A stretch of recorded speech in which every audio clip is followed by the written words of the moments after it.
Hey, what? That's crazy. Because, if you say Indians are sore losers, I mean, the best losers in the world are the Kiwis, aren't they? They just go, oh, well, fair suck of a pineapple, shake your hand and walk off.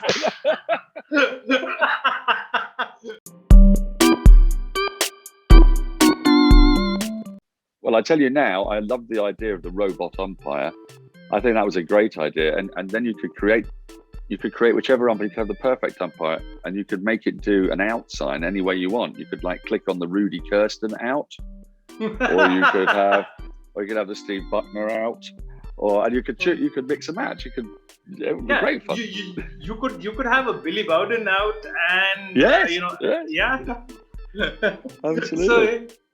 So I think that would have been quite interesting, and I especially love the Rudy nod. The Rudy nod that was there before. Yes. So Daniel, the very first opinion that we are looking at today is umpire's call seems to be fair to me. It gives a human element to the sport of cricket. Well, look, I am a big fan of umpire's call, actually. I'm not sure if it's because of the human element for me. I think it's because the technology can't be perfect. You sometimes a ball will impact in between frames. So you can't actually be 100% certain, because there's how many frames a second are there, like 24 or something. So frequently when we're looking, we can't be absolutely certain when the ball hits the front pad for a start, if he's precisely in line or isn't. So because we've got a little bit of uncertainty left, it makes sense to me to keep that leeway. The problem is that it's very difficult to explain that to people who are coming to cricket new, because it's a bit like Schrodinger's cat, isn't it? It's like he can be out and not out. So if the umpire's given him out on the field, then umpire's call means he's out. If the umpire hasn't given him out, it means he's not out. So you try explaining that to someone who's barely watched cricket, and they throw their hands up in the air and say, you're all mad. And that's kind of true, but I think it's an unavoidable consequence of the imperfection of life and technology. As we move on, this is a burning topic here in India, because I don't think we are very good losers. We're very sore losers. So 2019 World Cup, of course, hurts. So neither of the 2019 finalists were the best team of that World Cup, is the second opinion. Well, that's absolute nonsense. And you might think, obviously I'll say this because I'm English, but the English 50 over team had been the best side in the world in the run up to it, and remains, I think, second now after the series in India. But they're so close together. But I do think that India were better than New Zealand, even though England only just beat New Zealand. You might argue they didn't beat New Zealand in actual fact. They tied with New Zealand, and they should probably have lost were it not for an umpiring error. But yes, I think India do have reason to feel a bit sore, because it was a bit unlucky, wasn't it? That their semi-final loss, you had a bit of rain, conditions changed a bit, There's that brilliant throw in from the deep to get rid of Dhoni. Unfortunately, that's cricket. It still keeps us up at night. That Guptill throw. Yeah. Well, I mean, in fairness, you've won the World Cup a couple of times before, so let someone else have a go every now and then. Sure. All right. As we move on, this is actually an opinion I would concur with as well. Bowlouts are way more interesting to watch than a super over. Hey, what? That's crazy. It's like a penalty shootout, isn't it? It's crazy. That is a crazy opinion. I'm intrigued by it. I've seen a bowl out in an indoor school in a game. It was so wet. I think it was in Bristol, and it rained and rained and rained and rained and rained, and so they couldn't even do the bowl out on the outfield, on the pitch. So they had to go into a dingy kind of gymnasium, indoor school, and it makes this horrible noise. And I guess what's funny about it is that the fast bowler still comes in off 20-yard run up and bowls the back of a length ball that just goes over the top of off stump. So it is hilarious, but really, if you had bowl outs, then everybody would just stand on one pace and bowl and hit the stumps. They'd just bowl at full at the base of middle stump, and you'd be there forever. Whereas a super over, you get to upset a whole nation of New Zealanders time and time and time again. And You know, what's wrong with that? Yeah, as you said that, I remembered, India did not have a great tour of New Zealand 2 years back, but they did have this oddity in the T20 series. New Zealand kept on reaching almost the finishing point and screwing it up, either losing the match or going to a super over and then losing. So it is quite, they don't really love the super over there, do they?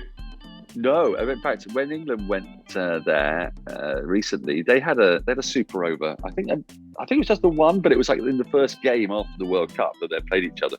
There was a super over, and I think New Zealand lost. And it's just a gift that keeps on giving, because if you say Indians are sore losers, I mean the best losers in the world are the Kiwis, aren't they? They just go, oh well, fair suck of a pineapple, shake your hand, and walk off. Oh God.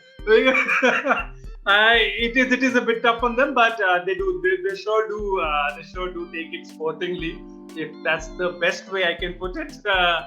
They've found their heroes, isn't it? In that whole scenario, Ian Smith, Kane, Williamson, and all of them have been revered post that final. This is actually quite a logical point. The next point that we are on, the two new balls in ODI cricket with a new ball at each end has made the format extremely boring, and I would like to add this to you. Personally speaking, the ODIs that we used to have in the 90s and early 2000s, when 280, 270s were a challenging score, and there was a contest between the bat and the ball, compared to the ODI series we had down under, when India played Australia, when every time anyone took the pitch, they were scoring 400 runs. It's clearly because of the two new balls, and now the pitch is being doctored as well and all of that. What is your opinion on that? Yeah, I agree. I agree. I think part of it is a white ball. It doesn't swing. I mean, it swings like for 4 balls. England used to pick David Willey because he was effective with the new ball, and he could make it swing for 2 overs, and after that, nothing happened. So, and I think on one game, I did actually see it swing for 3 balls and then stop. And I think you're right. I was brought up with one-day cricket, them using a red ball. And so, when England played against the West Indies would have 4 fast bowlers, and they were like 55 over games. So they'd each have 11 overs each, and they'd have 3 slips and a gully at the start. And it was just like watching a mini test match, So I've got a really controversial opinion about one-day cricket. I think T20 is where everybody smashes it around, and that's for fun. I think 50 over cricket should actually be played to test match regulations, but it's just 50 overs long. So no over stipulations, no fielding restrictions, red ball. If you have to play it at night, play it with a pink ball, because I think it'll swing around a bit more. And then I think it'd be like watching a test match in one day, sort of thing. That would be quite fascinating. And let's see if we get there. The next point is Philander, Morkel, and Stain do not get the credit that they deserve as a trio.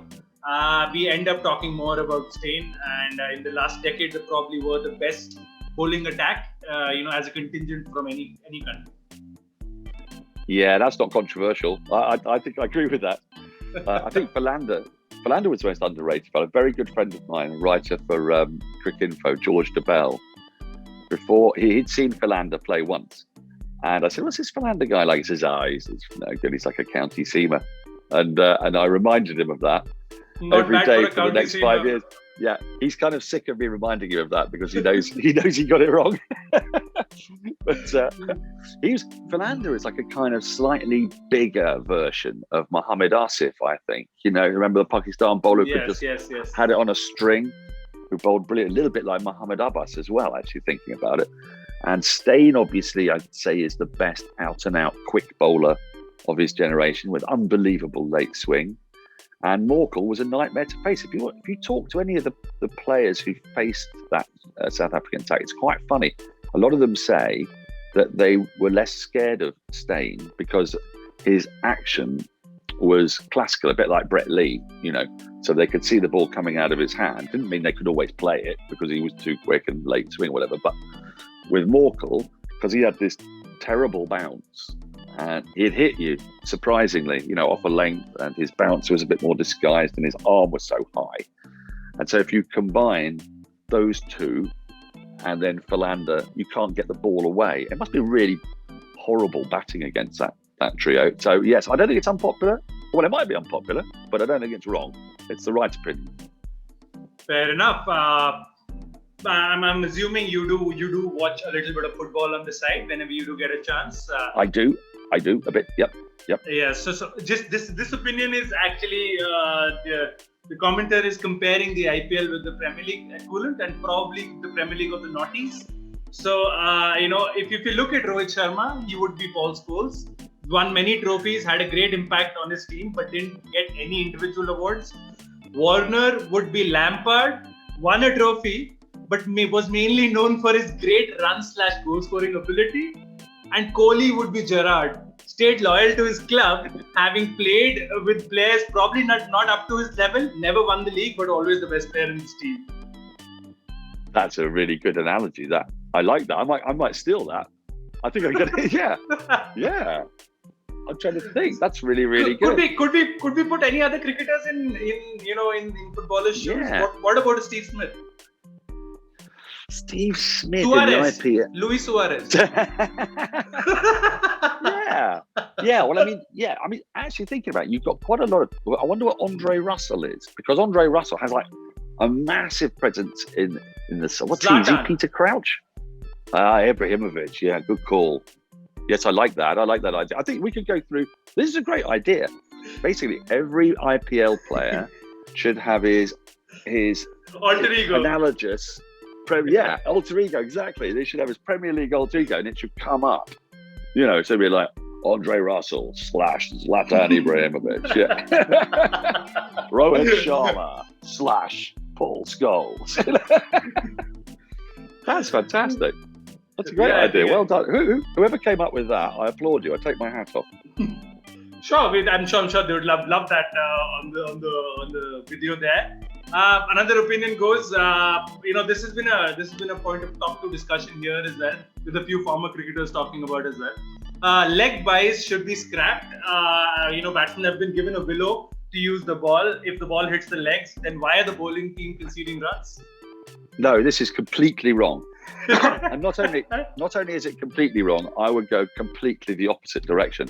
Batsmen should be given the runs that they score off their legs, because, right, forget the bat. This is nonsense. It doesn't. If somebody bowls a bouncer at somebody and it bangs off their helmet, are you saying that they're not going to get runs for that? If somebody bowls a series of terrible balls, I'll tell you why this makes me so angry. Right? If you look at people's careers, like in the IPL, a lot of it is determined by data. So when they come to be signed up, they're going to look at it and go, oh, well, so-and-so only goes at 7.5 runs and over. Well, you tell me how many times you've seen somebody bowl a filthy, awful, down the leg side, rubbish ball that flicks the pad and runs down the boundary for 4. I saw one in a Big Bash game where the bloke had figures of 1 over, none for 7. But the over had actually gone for 16 runs because he conceded 9 leg buys with rubbish balls down the leg side.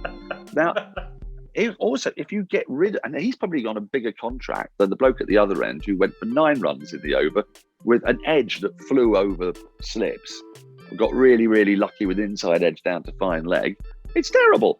And this would encourage bowlers, and as if one day bowling isn't negative enough already. We've talked about that, but the best ball in cricket at the moment is the wide Yorker. Right. Well, that's not what I was brought up to watch. The best ball in cricket was the late swinging or in or out ball that nibbles, or a brilliant turning ball. So now we'll just be encouraging everybody to bowl round the wicket and fire it in at people's pads. That's a disastrous idea. No, what you do is you give the runs to the batter. Yeah, that's the difference. So you scrap leg buys and you give it to the batter who's actually got his leg there and he's made runs for his team. Absolutely, Daniel. And I'm waiting for the day when instead of the first, second, third, fourth slip, you have the second leg slip, third leg slip, fourth leg slip. Because when India went into Australia, it seemed like for both Labuschagne and Smith, that's the only strategy they had. Bowl it onto the middle leg. And as fans sitting here, it was so frustrating to watch. It's a brand new red cherry and you're bowling it on the leg stump. You're allowing him to... But this is This is a different matter. I mean, it's similar, but I mean, I think to get to the bottom of that, we need to ban Steve Smith and Marnus Labuschagne. Either that, or we have to allow a bodyline field back, because the way to get them is to put, as you say, a load of people behind the square on the lakeside, and then we could have that field back from 1932, and there'd be 7 people waiting and a ball pinging into the sort of armpit area, really, as they're trying to turn it around the corner, and there's 6 people waiting. I'm sure Jardine would be looking down and saying, "This ain't too bad, is it now?" Exactly. Well, there's a picture of Jardine in my sitting room, which I look at every day for inspiration. Just the final point, and thank you. I'll end it with, of course, a player which I assume must be near and dear to her heart. A lot of people here are now started talking. People are looking at Williamson's record in England, and people have now started saying Williamson is overrated while Root is underrated. No. No, Williamson's a brilliant player. He averages 54. I know he plays on the flattest wickets when he plays at home, so he does have a bit of an advantage. I mean, it used to be years ago that we'd look at Indian batters' averages and say, well, they're a bit inflated, and the same with Australians because their pitches were better. And it was harder to bat in South Africa, for example, and England, say, and it used to be in New Zealand. But now New Zealand have got the best pitches, so he's got the best opportunity to score the most runs. But you saw him in the IPL even. He manages to have a strike rate of 130 in 20-over cricket without you even noticing how he's done it.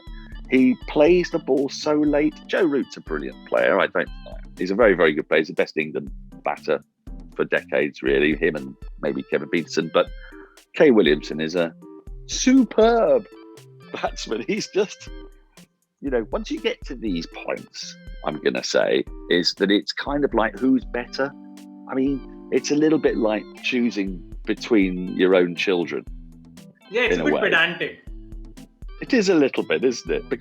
And also it's a bit of form as well. Because one day Joe Root will score 100, and the next day he'll be chucked LBW, and then that day Kane Williamson will play a beautiful innings to get 100, and he got ducked the last time. So, but I'm not having a word said against Kane Williamson because he's such a lovely, lovely man, and he loses so gracefully, and he also set up the best declaration I've ever seen at a Test match the other day at Lord's. Yes, it was a really good declaration, and so he's got a bit of oomph to him as well. Yeah, absolutely, and here's hoping Kane Williamson does get a little bit of a practice of an acceptance speech once again on the 22nd of June. But thank you so much for joining us, Daniel. Our pleasure. It was absolutely our pleasure to have you here. And guys, do keep watching the Sports Tour, and we'll see you soon. Cheers.